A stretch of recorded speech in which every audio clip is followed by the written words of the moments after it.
तो hello dear juniors, आज हम आपके लिए लेके आए हैं एनसीईआरटी का एग्जाम्पल यानी problem 1.2 some basic concept in chemistry से। ये सवाल हम लोगों को बहुत सारी बातें सिखाएगा भी और साथ ही साथ ये ऐसे सवाल कैसे बनते हैं इसके बारे में भी हम आपको बतलाएंगे। ठीक है, ऐसे सवाल बहुत सारे रहते हैं जिसमें कि आपको एक अननोन कंपाउंड के एलिमेंट्स के कंपोजिशन दे दिए रहेंगे, साथ ही साथ उसका मोलर मास दिया हुआ रहेगा। अब बोला जाएगा कि बताओ इसका एम्पिरिकल फॉर्मूला क्या होगा और मॉलिक्यूलर फॉर्मूला क्या होगा। यहाँ दो वर्ड है, एम्पिरिकल और मॉलिक्यूलर फॉर्मूला। तो एम्पिरिकल फॉर्मूला क्या होता है, इसमें एटम्स जो होते हैं सिंपलेस्ट रेशियो में अरेंज होते हैं। रेशियो का मतलब ये हो गया कि अगर मॉलिक्यूलर फॉर्मूला यहाँ पर मान लीजिए किसी कंपाउंड का C6H6 है, यानी कि यहाँ पर ऐसे लिख देते हैं, अगर C6H6 है मॉलिक्यूलर फॉर्मूला, तो एलिमेंट में यहाँ पर जो नंबर्स हैं उनका अगर रेशियो निकाल लिया जाए तो ये 1:1 होगा। तो CH जो होगा इसका एम्पिरिकल फॉर्मूला कहलाएगा। तो प्यारे बच्चों, यहाँ पर ये है एम्पिरिकल फॉर्मूला जो सिंपलेस्ट रेशियो में होता है। उसमें अगर यहाँ 6 से मल्टीप्लाई कर दोगे तो ये क्या बन जाएगा, मॉलिक्यूलर फॉर्मूला। किससे मल्टीप्लाई करना है वो कैसे निकालेंगे वो भी यहाँ पर समझने को मिलेगा। यानी कि मैंने कहा कि आपको इस वीडियो में बहुत सारी बातें सीखने को भी मिलेगी जो थ्योरी में आपने पढ़ा या नहीं पढ़ा है, उससे कोई मतलब नहीं, हम बेसिक से बताएंगे। चलिए, यहाँ पर सवाल है कि एक कोई कंपाउंड है जिसमें 4.07% जो है हाइड्रोजन है, 24.27% कार्बन है और 71.65% क्लोरीन है। अब कहता है कि मोलर मास जो है इस कंपाउंड का 98.96% ग्राम पर मोल है, ग्राम पर मोल है। तो बताइए यहाँ पर ये ग्राम पर मोल या AMU में भी हो सकता है, कोई दिक्कत नहीं है। तो बोलता है यहाँ पर बताइए इसका एम्पिरिकल और मॉलिक्यूलर फॉर्मूला क्या होगा। तो प्यारे बच्चों, यहाँ पर हम लोग शुरू करते हैं। इसको ऐसे शुरू करना है, सबसे पहले सपोज कर लीजिए कि हम लोग का जो कंपाउंड है वो 100 ग्राम का है। कितना ग्राम का है, 100 ग्राम का है मान लीजिए वो कंपाउंड। तो 100 ग्राम में ये परसेंटेज क्या बतला रहा है, टोटल 100 में कितना है। तो 100 ग्राम अगर पूरे कंपाउंड को मानोगे तो उसमें 4.07 ग्राम हो जाएगा हाइड्रोजन, यानी सब ग्राम में आ जाएगा, है ना। तो मान लिया, लेट कर लेना है यहाँ पर, let the total mass of compound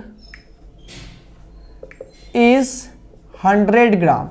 और ये जो कंपाउंड हमारा बनने वाला है वो ऐसे फॉर्म में रहेगा, कार्बन रहेगा, इसमें हाइड्रोजन रहेगा, फिर क्लोरीन रहेगा। यहाँ पर कुछ ना कुछ संख्या होगी, यहाँ पर कुछ ना कुछ होगा, यहाँ पर कुछ ना कुछ होगा, क्या होगा नहीं पता। ठीक है, हम लोग को इसी को फाइंड आउट करना है। 100 ग्राम मान लिए, देयरफॉर मास ऑफ हाइड्रोजन हमारे पास कितना हो जाएगा, ये हो जाएगा हम लोग का 4.07 ग्राम। और मास इतना हो गया तो देखो यहाँ पर मास ऑफ हाइड्रोजन निकल गया, मास ऑफ क्या कहते हैं कार्बन कितना होगा, 24.27 ग्राम हो जाएगा। मास ऑफ क्लोरीन कितना हो जाएगा, 71.65 ग्राम हो जाएगा। अब प्यारे बच्चों एक बात और है, हम लोग को मास से मतलब नहीं है, यहाँ पर जो नंबर्स होते हैं वो मोल्स के नंबर होते हैं। अब मोल कॉन्सेप्ट तो आप लोग पढ़ के आ गए हैं। मोल कैसे निकालते हैं, तो गिवन मास, जितना मास दिया हुआ है उसी को डिवाइड कर देना है, उससे डिवाइड करना है किससे, तो उसके मोलर मास से। मोलर मास कहने का मतलब एक मोल में जो मास होता है, जो मास पीरियोडिक टेबल में डिजाइन किया रहता है। हाइड्रोजन के लिए 1 पढ़े होंगे, कार्बन के लिए 12 पढ़े होंगे, क्लोरीन के लिए 35.5 पढ़े होंगे। ठीक है, अप्रॉक्स में हम बात कर रहे हैं, जो एनसीईआरटी लिखा है वो वैल्यूज कुछ ज़्यादा ही करेक्ट है, लेकिन उस करेक्ट वैल्यू को लिखोगे तो याद भी नहीं रहेगा, दिमाग भी बहुत सारा लॉस कर दोगे। इसलिए थोड़े बहुत अगर हम लोग इधर उधर करने के बाद दिमाग कम खपत करके आसानी से रिजल्ट आ सकता है, तो थोड़ा बहुत इधर उधर करने में कोई दिक्कत नहीं है, ये साइंस इसकी अनुमति देता है, कोई दिक्कत नहीं है। चलिए यहाँ पर तो हम लोग मोल्स की बात करते हैं। Number of moles of carbon, number of moles of, पहले तो हाइड्रोजन। मोल्स क्या होता है, weight by molar weight. Weight कितना लिए हुए हैं, 4.07, मोलर वेट कितना होता है 1। इसको ये 4.07 ही हो जाएगा, अप्रॉक्स में क्या 4 लिख सकते हैं ना, या तो डेसिमल में तो नहीं रखोगे, 4 ही लिख देते हैं, कोई दिक्कत नहीं है। अच्छा, नंबर ऑफ मोल्स ऑफ, अगर हम लोग को कार्बन निकालना हो तो weight by molar weight, weight कितना है 24.27, मोलर वेट कितना है कार्बन का 12 है। तो अप्रॉक्स में 2 आएगा कि नहीं आएगा, देखो तो 12 दूनी 24 होता है ना, अप्रॉक्स में कितना आ जाएगा 2 आ जाएगा। नंबर ऑफ मोल्स ऑफ अगर बात करें क्लोरीन का, तो weight by molar wait, chlorine का यहाँ पर वेट है 71.65, मोलर वेट 35.5। 35 दूनी 70 होता है, 35.5 दूनी 71 होता है, लगभग ये 2 बार में ही कट रहा है, ये भी 2 आ गया। ये तो स्टेप 1 में इतना काम कर लिए हम लोग। क्या करना है, नंबर ऑफ मोल कलेक्ट करना है।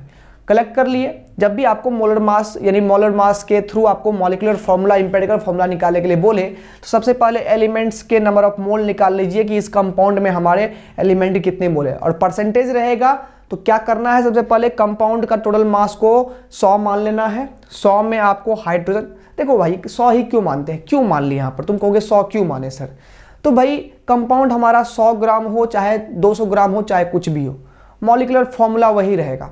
वाटर चाहे तुम एक बाल्टी ले लो चाहे तुम एक कटोरी ले लो, वाटर H2O ही रहेगा, उसकी कंपोजिशन वही रहेगी, इसलिए कोई दिक्कत नहीं, आप 100 ग्राम मान के चलो ताकि हमारे लिए काम आसान हो जाए, परसेंटेज से हम लोग निकाल के लिख सके। यहाँ पर कोई दिक्कत नहीं, 100 माने तो जो परसेंट था वही ग्राम हो गया। ग्राम से क्या निकाल लिए, मोल, वेट बाय मोलर वेट करके।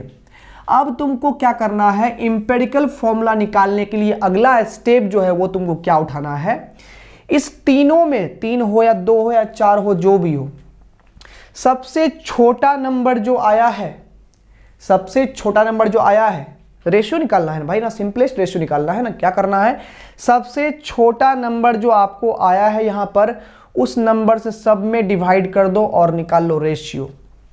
Find the ratio. अगला स्टेप क्या करना है आपको, ऑन डिवाइडिंग, देखो इन तीनों में सबसे छोटा नंबर कौन है, 2 है, तो 2 से इन तीनों में डिवीजन कर देंगे। On dividing by smallest number, और कौन सी आया है, दैट इज कितना आया है, 2, on each number of moles, सारे नंबर ऑफ मोल्स में 2 से डिवाइड कर दो।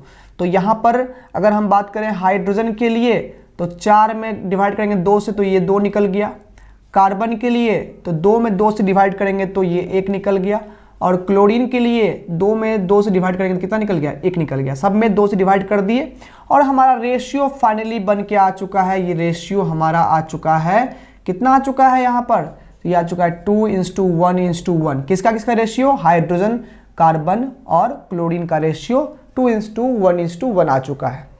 अब यही जो रेशियो आया, सिंपलेस्ट रेशियो, इसी पर नंबर को अरेंज कर दो। देखो 1:1 है तो ये कुछ नहीं तो यहाँ 1 है, कुछ नहीं तो यहाँ पर 1 है, CH फॉर्मूला लिखे थे ना, उसी तरह से यहाँ पर कुछ नहीं आया, यहाँ पर सिंपलेस्ट रेशियो आया तो इसी को लिख दो, तो ये बन जाएगा एम्पिरिकल फॉर्मूला। तो एम्पिरिकल फॉर्मूला जो हम लोग का यहाँ आ रहा है वो कितना आ जाएगा, तो कार्बन, ये 3 जो हमारे पास एलिमेंट है इसमें क्या करना है, इसको अच्छे से लिखना है। वैसे H2O को OH2 लिखोगे तो कोई दिक्कत नहीं है, लेकिन जनरली 3 एलिमेंट में पहले कार्बन को लिखा जाता है, फिर हाइड्रोजन को, फिर क्लोरीन को, तो देखने में अच्छा लगता है। तो कार्बन कितने हमारे पास में है, 1 है, कार्बन 1 है, 1 तो लिखते नहीं है। हाइड्रोजन कितने हैं, 2 है, तो हाइड्रोजन 2 लिख दिए। क्लोरीन कितने हैं, तो यहाँ पर 1 है, क्लोरीन 1 हो गया। ये हो गया आपका एम्पिरिकल फॉर्मूला का आंसर। ठीक है, अब मॉलिक्यूलर फॉर्मूला निकालना है, जो उसका रियल फॉर्मूला, जैसे यहाँ पर मॉलिक्यूलर फॉर्मूला लिखे थे। क्या करना है आपको, मॉलिक्यूलर फॉर्मूला निकालने के लिए मॉलिक्यूलर फॉर्मूला वाले मास की जरूरत पड़ती है, जिसको हम लोग मोलर मास कहते हैं, जो ऑलरेडी दिया हुआ है, और उसमें आप एम्पिरिकल फॉर्मूला में जो आया है इसका आप मोलर मास निकाल लो, यानी एम्पिरिकल फॉर्मूला मास निकाल लो, उससे डिवाइड कर दो किस में, मॉलिक्यूलर फॉर्मूला वाला मास में, तो जो संख्या आएगा वो बनेगा n, और इसी n को इस रेशियो में मल्टीप्लाई कर दो, तो आपका जैसे कि यहाँ पर 6 आया था n का मान, तो यहाँ भी 6 से गुना कर दिए, यहाँ भी 6 से गुना कर दिए, तो C6H6 ओरिजिनल मॉलिक्यूलर फॉर्मूला बन गया था। क्या करना है आपको, n फाइंड करना है।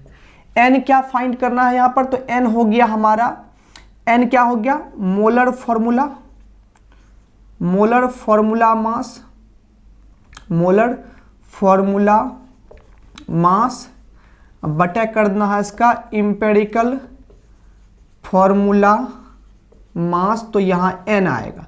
मोलर फॉर्मूला मास कितना दिया हुआ है, 98.96।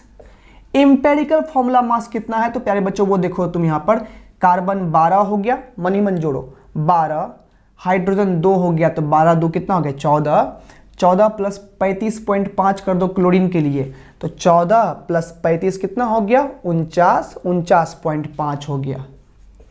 और 49 दूनी 98 होता है, 99 है तो 49.5 दूनी 99, ये कितना आ गया 2 आ गया। अब n का वैल्यू कितना आ गया 2 आ गया। देयरफॉर मॉलिक्यूलर फॉर्मूला जो इसका आएगा, मॉलिक्यूलर फॉर्मूला वो क्या आएगा, तो इंपेरिकल फॉर्मूला में सब में 2 से गुना कर दो, जो n का मान आया उसमें गुना कर दो, यानी n गुना कर दिया हमने CH2Cl में, तो n तो 2 से गुना करोगे तो कार्बन 1 है तो कार्बन हो जाएगा 2, हाइड्रोजन 2 है तो हाइड्रोजन हो जाएगा 4, क्लोरीन 1 है तो क्लोरीन कितना हो जाएगा 2 हो जाएगा। ये हमारा हो गया फाइनल आंसर। तो प्यारे बच्चों, आपको समझ में तो आ गया होगा कि अगर परसेंटेज दिया हुआ रहे एलिमेंट्स का और मोलर मास दिया हुआ रहे मॉलिक्यूल का, तो हम किस तरह से हम जो है उसके इंपेरिकल फॉर्मूला और मॉलिक्यूलर फॉर्मूला को पता करते हैं। आई होप आपको समझ में आ गया होगा। अगर थोड़ी सी भी कसर रह गई हो तो एक बार फिर से इसको रिवाइंड करके देख लीजिए, ठीक है। और डेफिनेटली अगर समझ में आ गया, आपसे सवाल बन सकते हैं, तो इस वीडियो पर लाइक बता दो, लाइक कर दो, तो समझ जाएंगे कि सही मायने में बेनिफिट तो कुछ ना कुछ हुआ है, ठीक है। और एनसीईआरटी के ऐसे ही वीडियोस के लिए चैनल को सब्सक्राइब जरूर कर लेना, क्योंकि आपके पास हम आते रहेंगे ऐसे ही एनसीईआरटी न्यूमेरिकल लेकर के बेस्ट लैंग्वेज में लेते आएंगे, ठीक है, जो कि आपको थ्योरी भी अगर नहीं पढ़े होंगे तो भी आपको समझ में आएगा। मिलते हैं अगले वीडियो में।